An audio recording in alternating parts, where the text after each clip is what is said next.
The information and news are simply overwhelming. The answers are at the end, for now. News has just emerged about Donald Trump and Jeffrey Epstein's relationship. Just now, the Speaker of the House announced that yes, there is a connection involving Trump. Of course, you're eager to find out whether Trump has been, or how many times he's been, to the island of debauchery and pedophilia. This completely changes everything in a week already overflowing with news about Jeffrey Epstein, including statements from Jeffrey Epstein's victims that they are going to create their own list, which includes Bill Clinton. That's what they said, although reporters won't ask about it. A victim claimed Bill Clinton abused her and that she traveled globally, including to Africa, on the Lolita Express with him. No one asked a follow-up question. Isn't that amazing? And most importantly, they said that different administrations helped cover up Jeffrey Epstein's crimes, starting with the Bush administration in 2006, then through the Obama and Biden administrations. As we already talked about this, everyone knew. Well, not the whole country, everyone in Washington knew, did nothing, and covered up pedophilia.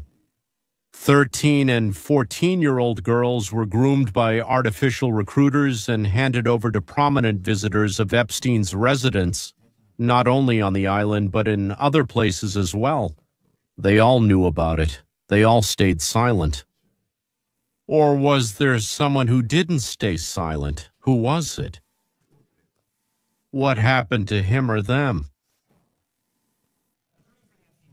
Epstein's victim's lawyer, outside a Florida courthouse, confirms Donald Trump was the only famous person who helped hold Epstein accountable.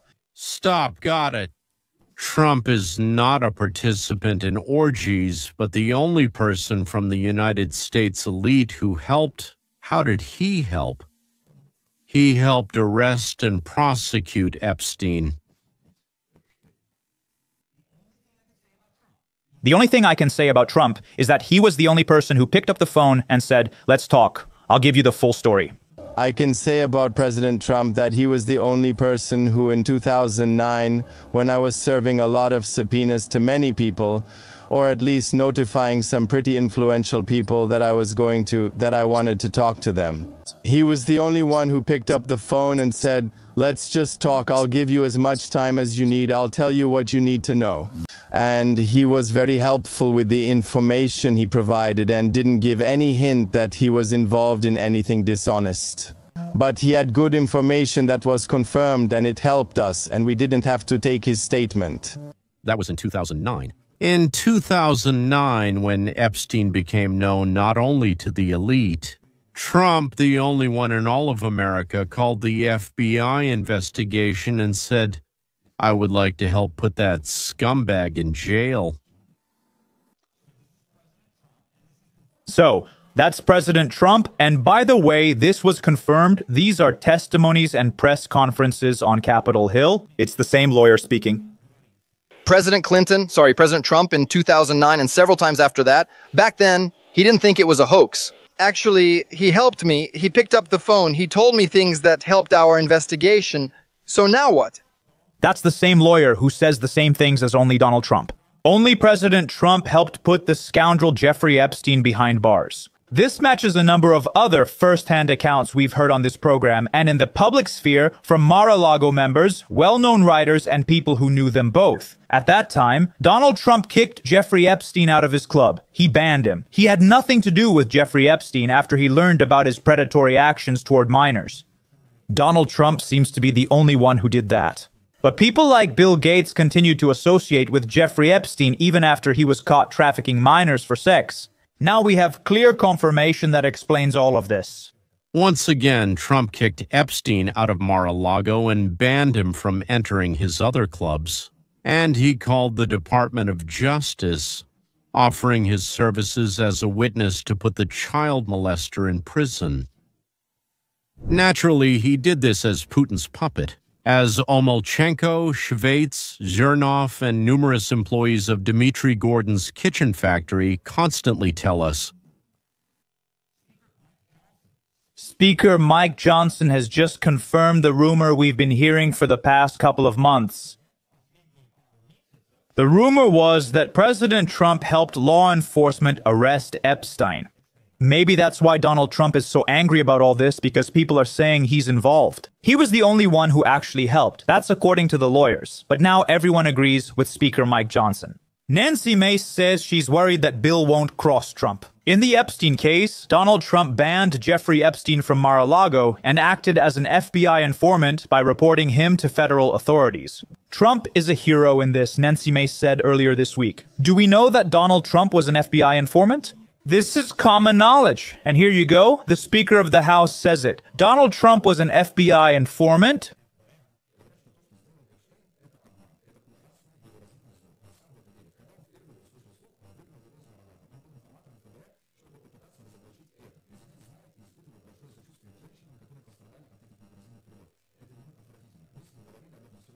We have never heard before that President Trump was an FBI informant. Listen, this is terrible, unspeakable evil. He actually believes it himself. When he first heard this rumor, he kicked it out of Mar-a-Lago. He was an FBI informant to try to expose it. He was an FBI informant to try to expose it, says Speaker of the House Mike Johnson, a person who is very close to Donald Trump. Now we know that besides his dislike of wars, destruction, and killings, Donald J. Trump also doesn't like it when teenagers are raped and turned into prostitutes. He doesn't like it, that's all. This proves that he's a fool. Of course I understand, yeah, Naduchka, scoundrel, traitor, bloodthirsty tyrant. Who is he again? That's what the Bykovs, Piankovskys, Rashkins, and all those other very important Figins keep telling us tirelessly. Well, who listens to these idiots? You might ask, and I'll tell you, millions of idiots just like them. And maybe even dumber, because at least they're making money from it. But those who listen aren't getting anything out of it. They're only making things worse for themselves and their country. Ukraine, Russia, America, it doesn't matter, Canada. Worse for their country, worse for themselves. Idiots. By the way, there was a good children's joke. Yeah, so Vasya is such a fool that he took second place in the Fools contest. Why not first? Because he's a fool. And here's a conversation between Trump and Hannity many years ago, when nobody, well, the general public, again, hadn't heard about Epstein. Bill Clinton. Bill Clinton. Good guy. He has a lot of problems ahead of him, in my opinion, with the well-known island with Jeffrey Epstein. A lot of problems. All right. The guy? He was right about that. Here's another moment from the same event, 2015 during the Q&A. Well, I think he has a problem. A problem. I don't know, but this island was a real breeding ground for filth. There's no doubt about it. Just ask Prince Andrew. He'll tell you about it. The island was an absolute breeding ground for filth. Everyone knew, as Mrs. McCain's widow said, but everyone was afraid to say or do anything, even her husband, supposedly a Vietnam hero. But I wasn't afraid. As it turned out, there was one person in all of America, well, or at least in the entire American elite. Who is it? It's Donald Trump. So, accusing Trump of hiding Epstein's list and the documents there are absurd, because he was the one who helped the FBI arrest Epstein and gather evidence against him. He was gathering evidence and helping, but suddenly chose to hide it. Because he's a fool, an inconsistent one. He does one thing, then another, never sure what he's doing. One thing in the morning, another in the evening. Absolutely wonderful. You understand that all the talk about Trump being involved in something has fallen apart. Well, as they say, a house of cards. Yes, that's an expression. It turns out that Trump was working with the FBI to put Epstein in jail. Fascinating, fascinating, fascinating. That's why, Donald, that's why you don't. That's it. It's a bit hard to just think about what that means then. That's what President Trump is trying to protect here. His status, like his status of working with the FBI to try to put pedophiles in jail. Because you don't want to be exposed in a situation like that? I don't know. What does that make Donald Trump? My conclusion here is that it makes Donald Trump invulnerable. And on the right side of this issue, he's on the right side. President Trump is now on the right side of this issue. They need to go with it. They need to act decisively and say, yes, absolutely, that's me. I put Jeffrey Epstein in jail and gave the feds everything because he was a scumbag. I saw what he did to women in my club. Or something like that. That's what Trump should do. Whoa. Not a participant, but someone who tried to cover up, to end this nightmare, this rape factory. Now, the left-wing press asks what happens next. She's a humanoid, a fat face who speaks Russian and Ukrainian. I don't know, maybe they're just fattened up on handouts. And it seems like they stopped getting those handouts, but they keep repeating the same thing, maybe hoping they'll get paid again. I'll tell you what they'll say. They're going to say absolutely nothing. They won't say anything. They won't tell anyone. They won't apologize or tell anyone. They'll keep saying the same things. Trump is Epstein's best friend. Trump is involved. Trump is sabotaging. Well, moving from one lie to another, from one vile deception and betrayal of the country's interest to another. There you go. Now let's discuss the congressional hearings. There's something interesting happening there as well in the same vein. Everything.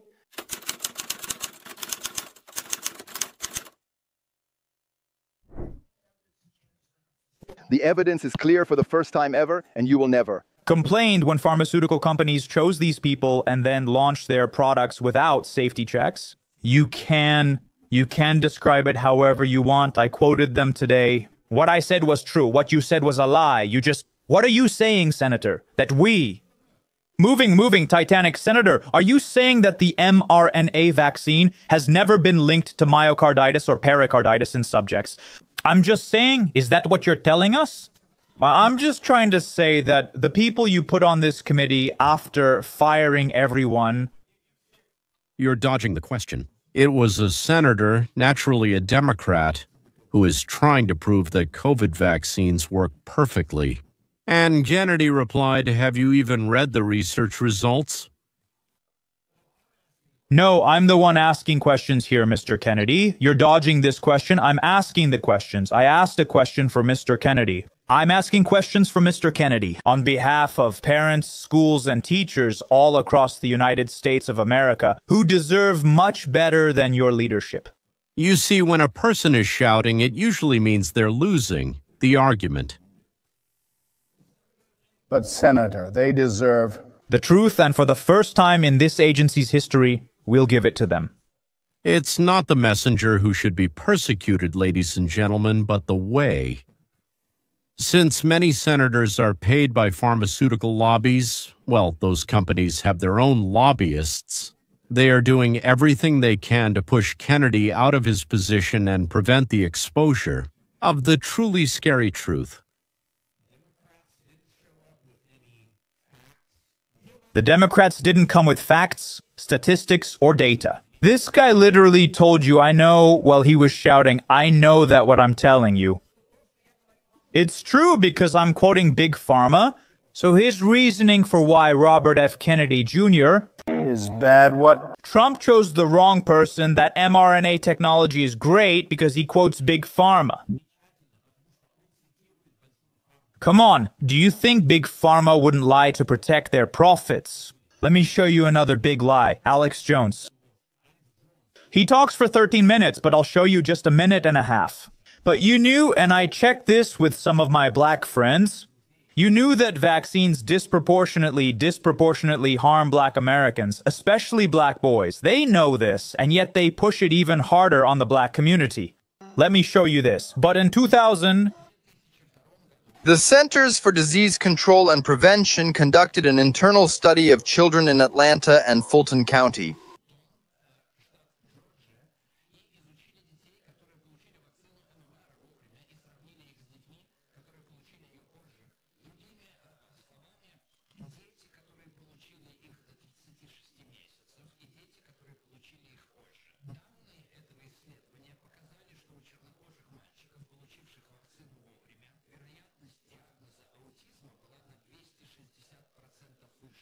To be continued.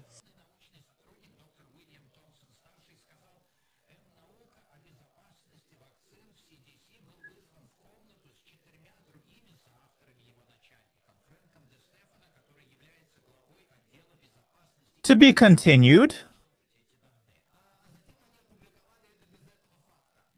Wanted black leaders to talk about it. Louis Farrakhan says, do you realize that on average, your men are 3, 4, or 5 times more likely to be affected by this than anyone else? This will also harm white people, but it's mainly directed at you.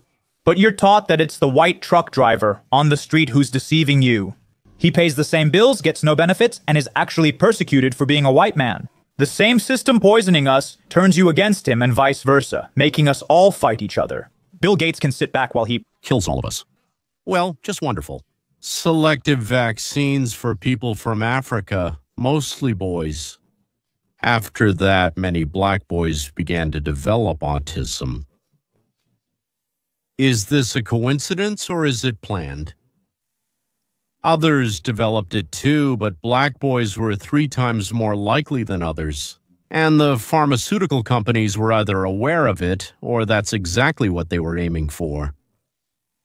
Who knows? You can't figure it out without a drink. Kennedy went to war against earnings that are even higher than military profits.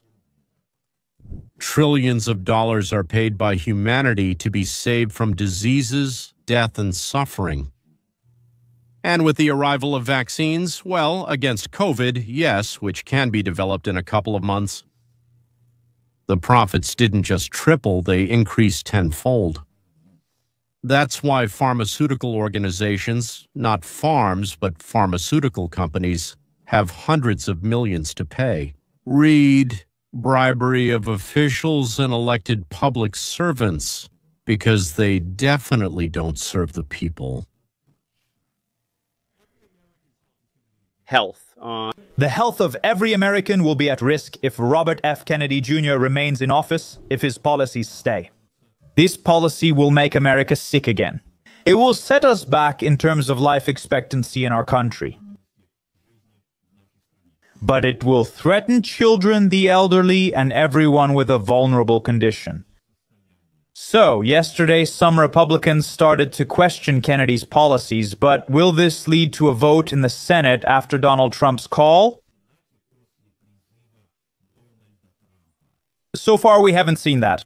That's why pressure needs to come from the grassroots, through these Republican senators, so they know that people are very concerned about the health of their families, the health of their children, the health of the elderly and their families. All right, this is all going to be political. Political action, of course. It's going to be political action. Even a play and a puppet one, by the way, marionette, is that what it's called? Yes, all members of Congress who take money from the pharmaceutical industry will, some quietly, some loudly, try to stop the reforms. And what do they want to stop? Because maybe they're offering us something terrible, right? Something nightmarish. Kennedy, nephew of Jeff K. and son of Robert Kennedy, is a terrible man. He wants something from all of us. Let's think, what does he want? The first is increasing transparency in the vaccination process. Oh, so that nothing is hidden from us, like what's mixed into the vaccines, for example, how it works, and all the negative qualities, all the negative consequences of vaccination. How would you like it to be? Vaccination. Before deciding whether to get vaccinated, consider if you should research or just trust someone who's very eager for you to get it. Vaccination. Second, Kennedy wants to remove chemically processed products from children's food and to check and reduce the amount of food additives in children's nutrition from infants to school meals. Kennedy. Would you like to feed your children natural, not processed foods and remove unnatural food additives from their diet? Or, well, they're children. Who really cares about them, right? Does it really matter if they eat properly, right? Third, Kennedy promotes the idea of treating and preventing chronic diseases through changes in the population's eating habits. This is a serious threat to pharmaceutical companies, a serious, serious threat. So, do you see anything bad about this?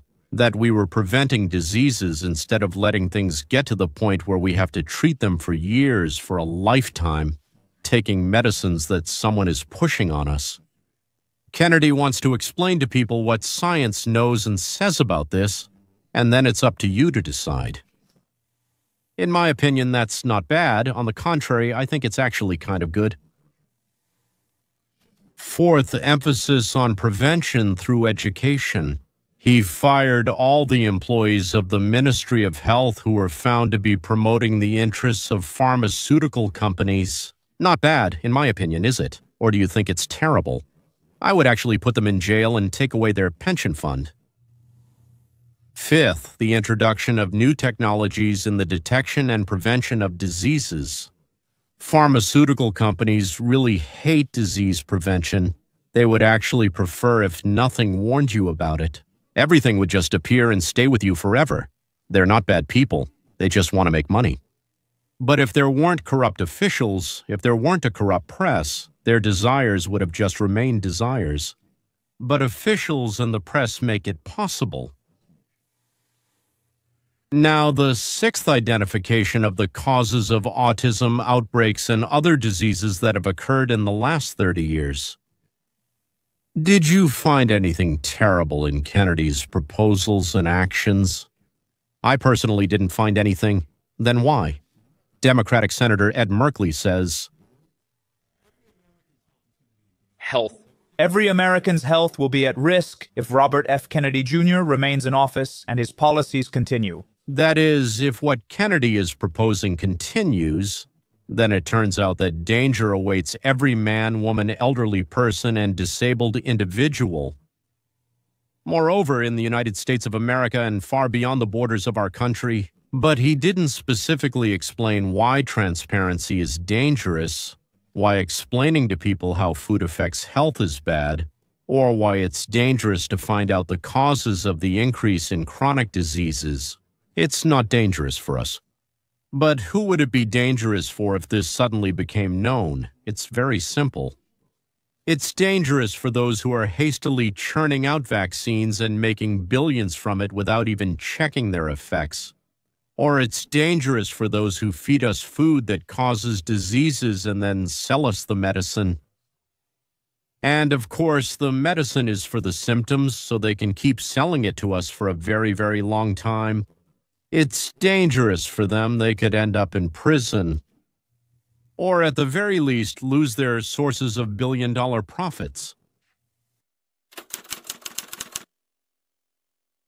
Once President Clinton, to distract America from the stain on Monica Lewinsky's blue dress, ordered the bombing of Bill Grant. So now the Democrats claim that all of Trump's actions, especially lately, are just an attempt to distract attention from his involvement in Epstein's scandals. We just talked about this with you. That's right, yes. It turns out he wasn't involved in any scandals, and on the contrary, he was trying to have him arrested. So, from their point of view, that's what Trump is doing to distract attention. It's just a damn joke. The FBI searched all the premises, the house, office, and country house of former Trump National Security Advisor John Bolton, exclusively because they needed to distract attention from the fact that Trump is a friend and accomplice of Epstein. Second, the fight against crime in major cities. Exclusively, the Democrats say, to distract us from Epstein. That is, in Washington, there was this whole story when they were clearing out the criminals. So he is now planning to send them to 19 cities. All of this is to distract from Epstein and his own involvement. But if he wasn't involved with Epstein, well, okay. The third claim is that Barack Obama organized illegal surveillance of Trump's election campaign, and then, together with Hillary, created the case about Trump's connection with Putin. Again, what is all this for?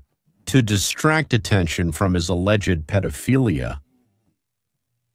In reality, Bill Clinton is involved in the Epstein case, but whereas the current president, Donald J. Trump, and a bunch of successful Democrats, well, and possibly some Republicans too, but for the Democratic Party, this could become or has already become a huge problem. And as always, they are trying to shift the blame onto someone else.